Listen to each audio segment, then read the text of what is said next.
L'agent immobilier a refusé de passer mon offre au vendeur. Que faire ?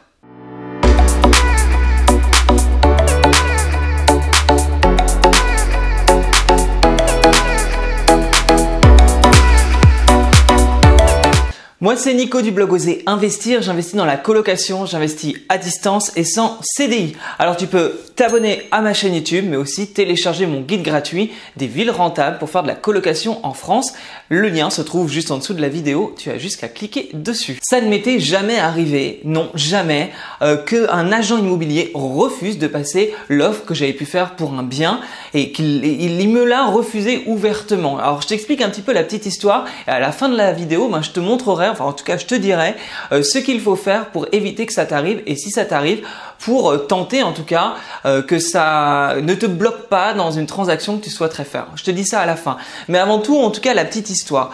J'avais repéré un bien, j'avais repéré une maison que je voulais faire, pour faire une grande colocation. La maison se trouvait en face de l'université dans la ville où j'investis.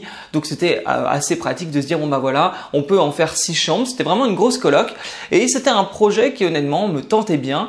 Et j'ai eu un très très bon feeling quand je suis arrivé sur place parce que l'agent immobilier avait présenté cette maison comme un immeuble de façon à attirer davantage les investisseurs plus que les primo-accédants. Donc, a priori, c'était quelqu'un qui était très ouvert en tout cas à l'investissement immobilier, très ouvert aussi à la négociation parce que s'il travaille principalement avec des investisseurs, il sait que la négociation fait partie du boulot. La visite se passe très bien et le lendemain, je décide de revenir avec mon artisan de façon à chiffrer vraiment les travaux, à voir exactement qu'est-ce qui n'allait pas, etc.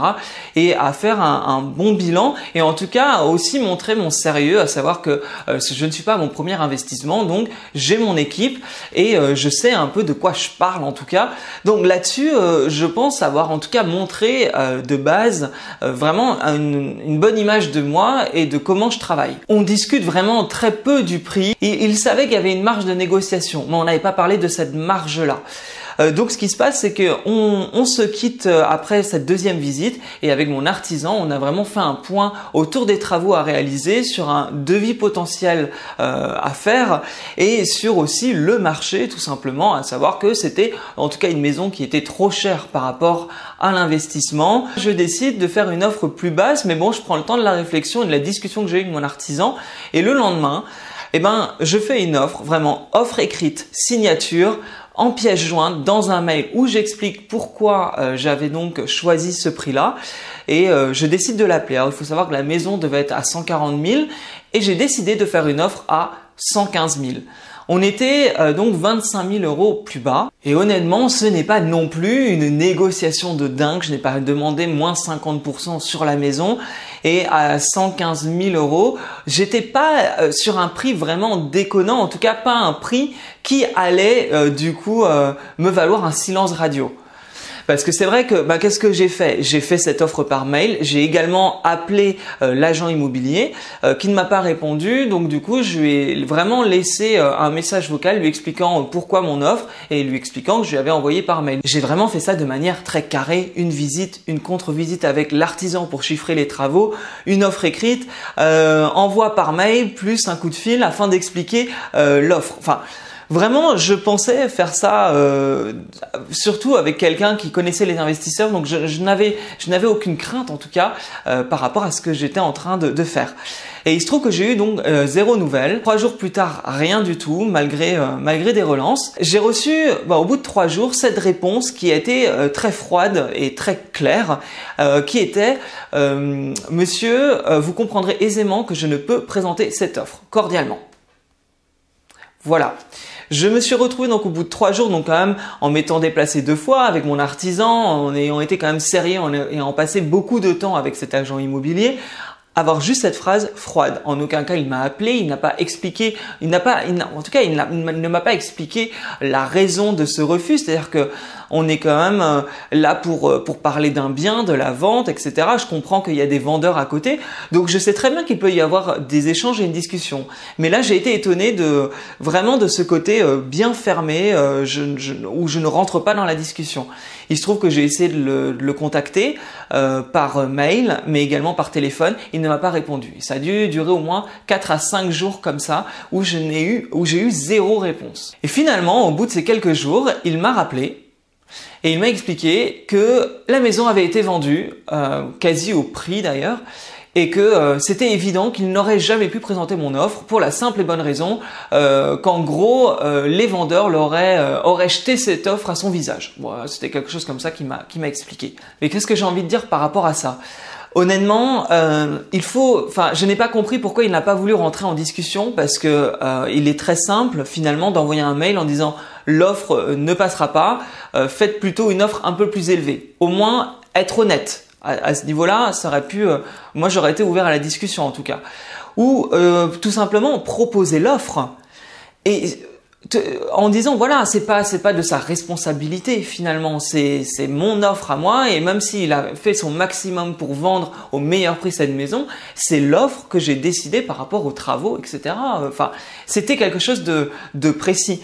Et donc les vendeurs ont la liberté de dire non, je fais une contre-offre, quitte à faire une contre-offre à 138 000 euros, même si j'avais fait une offre à 115 000. Et c'est ça que je ne comprends pas, c'est que finalement, qu'il n'y ait pas eu une discussion, parce qu'il ne sait pas à quel point j'étais prêt à remonter mon prix en soi. Et là-dessus, c'est surtout très frustrant de se retrouver face à quelqu'un qui décide de rompre un peu la communication pour finalement te rappeler une semaine plus tard pour lui dire « Ah ben, vous voyez, elle a été vendue la maison ». Je trouve que ce n'était vraiment pas très agréable de sa part de la jouer de cette manière-là, un peu comme si c'était t'as voulu t'amuser avec moi avec une offre trop agressive à mon goût, et ben je vais te montrer que je peux la vendre et je vais te rappeler pour dire qu'elle est vendue. J'avais trouvé ça pas très fair-play, on va dire, et pas très professionnel finalement. Mais alors, que faire quand on a une offre qui n'est pas acceptée par un agent immo? Déjà, la bonne nouvelle, c'est qu'un agent immobilier en soi n'a pas le droit de refuser une offre à transmettre à un vendeur. Non, il n'a pas le droit. Il y a 2 éléments qui obligent l'agent immobilier à transmettre l'offre au vendeur. Alors en gros, il y en a un, c'est du code civil, donc c'est l'article 1993. L'agent doit rendre compte de sa gestion au mandant, en l'occurrence le vendeur, en tant qu'intermédiaire entre l'acheteur et le vendeur. L'agent n'a pas le droit de retenir certaines offres. Donc ça c'est clair. Et il y a aussi le code de déontologie des professions immobilières. L'article 8 précise que les professions s'obligent à transmettre à leurs mandants dans les meilleurs délais toute proposition répondant au mandat confié. Donc en fait c'est tout simplement le boulot, c'est-à-dire que c'est vrai, l'agent immobilier est un intermédiaire et il doit faire passer les offres. En résumé, ce n'est pas à l'agent immobilier de décider si une offre peut être transmise ou pas, sauf si le vendeur a été très explicite sur le fait qu'il ne souhaite recevoir une offre sous tel prix. À ce moment-là, c'est le choix du vendeur et ça c'est normal. Mais en l'occurrence là, ce n'était pas le cas, en tout cas dans mon cas, puisque c'était l'agent immobilier qui avait vraiment mis, vous comprendrez aisément que je ne peux présenter cette offre. Donc là, c'était de son bon vouloir. Mais comment éviter cela du coup? En gros, déjà, il ne faut pas faire des offres agressives pour faire des offres agressives. Il faut savoir que quand on fait une offre, c'est bien de pouvoir la détailler et de justifier finalement pourquoi on fait une offre si basse. En l'occurrence, souvent le coût classique, ça va être les travaux, un devis de temps, donc forcément, on fait une offre plus basse. Ça peut être aussi au niveau du prix du marché. Si on voit que le prix du marché est à tel prix et que là, on a un bien beaucoup plus élevé qui en plus est délabré, eh ben on peut justifier pourquoi on fait une offre beaucoup plus basse. On peut également faire entrer une tierce personne qui marche toujours plutôt bien, c'est-à-dire que la décision ne vient pas de vous, mais elle vient de quelqu'un d'autre. Là, elle est toute trouvée, cette personne, il s'agit de la banque. La banque est la personne la banque est l'organisme qui peut dire non, on ne peut pas monter plus haut que ce budget-là. Ça va justifier finalement le prix de l'offre que vous allez faire, mais ce n'est pas de votre faute, c'est la faute de la banque. Donc à ce moment-là, idem, ça peut vraiment bien renforcer l'offre sans pour autant être mal perçu. Ne pas hésiter à faire une offre écrite qui est souvent bien plus engageante finalement qu'une simple offre orale. Et d'ailleurs, c'est bien aussi de la faire sur papier, de la scanner. Enfin, j'ai tendance même à le faire de cette manière-là plutôt que de le faire par mail. Je l'envoie par mail, mais j'envoie en pièce jointe une offre écrite. Et que faire si l'agent immobilier refuse de transmettre l'offre. Alors moi malheureusement je n'ai pas eu vraiment la chance de communiquer avec lui, sans quoi j'aurais pu lui rappeler le code civil et le code de déontologie avec voilà les règles à suivre. Il est possible de demander aussi une trace écrite de refus de la part du vendeur, ou alors on peut terminer par quelque chose voilà qui va un peu plus loin, qui va être de tout simplement passer par la concurrence. Si le bien est dans plusieurs agences, à ce moment-là aller voir une autre agence, ou aller même là pour le coup directement voir le vendeur, trouver ses coordonnées et expliquer qu'on est acheteur à tel prix et que l'agent immobilier n'a pas voulu passer l'offre. Alors moi je suis toujours pour en tout cas la communication, la bonne entente. Donc à ce moment-là, ne serait-ce que déjà bien communiquer avec l'agent immobilier est une première chose. Malheureusement moi je n'avais pas eu cette chance puisque du coup il avait un peu rompu toute communication. Donc voilà, j'espère que cette vidéo t'a plu. En tout cas dans l'investissement immo c'est comme ça, tout ne marche pas au premier coup, mais c'est pas grave, on continue. Et comme je le dis bien souvent, hein, n'oublie pas, ose investir, ose voir grand et ose la liberté. Je te dis à très bientôt, n'oublie pas, tu peux t'abonner à ma chaîne YouTube et télécharger mon guide gratuit des villes les plus rentables en France pour faire de la colocation. Allez, à bientôt, salut!